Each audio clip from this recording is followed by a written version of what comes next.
জয়ের জন্য 18 বলে প্রয়োজন মাত্র 27 রান। ব্যাটিংয়ে সেট ব্যাটার, উইকেটও পর্যাপ্ত। তাই বলা যায় জয়টা ছিল ব্রাদারহুড বটতলার হাতের মুঠোয়।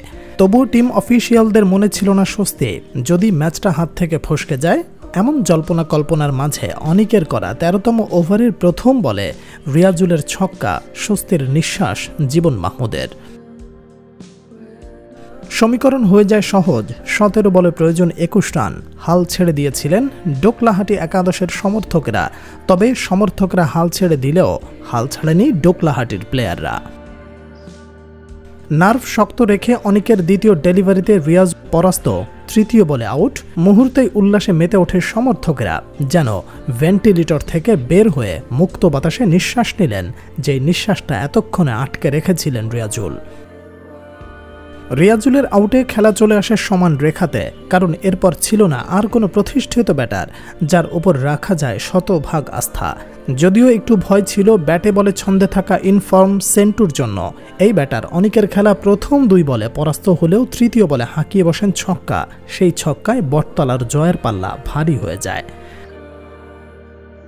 এবার সমীকরণ এসে দাঁড়ায় 12 বলে 15 রানের ঘরে। সহজ সমীকরণ মেলাতে গিয়ে অলরাউন্ডার রাজু সাজঘরে ফেরেন সোহাগের করা 14তম ওভারের প্রথম বলে।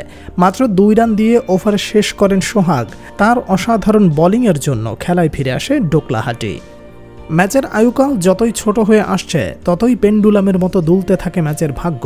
একই সাথে উপস্থিত সমর্থকেরাও নিজেদের মন স্থির রাখতে পারেনি। দোদুল্যমান ছিল প্রতিটি মুহূর্তে। এই যেন সাক্ষী হতে যাচ্ছে অবিশ্বাস্য এক ম্যাচের। সমর্থকদের প্রত্যাশা আর স্নায়ু চাপের খেলায় এবার মুখোমুখি রুমি সেন্টু। কে হাসবে শেষ হাসি? তবে এখানেও লড়াইটা সমানে সমান। রুমির করা প্রথম বলে ছক্কা হাঁকালেও দ্বিতীয় বলে বোল্ড সেন্টু। উত্তেজনা ছড়িয়ে পড়ে পুরো মাঠে। কি হচ্ছে, কি হবে? একটা ম্যাচে এত নাটকীয়তা। নাটকের স্ক্রিপ্ট এখানেই শেষ না, শেষ হতে দেয়নি রুমি।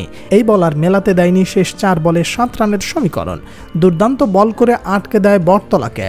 অর্থাৎ তার করা শেষ 4 বলে 6 রান সংগ্রহ করায় ম্যাচ হয়ে যায় ড্র। খেলা গড়ায় সুপার ওভারে।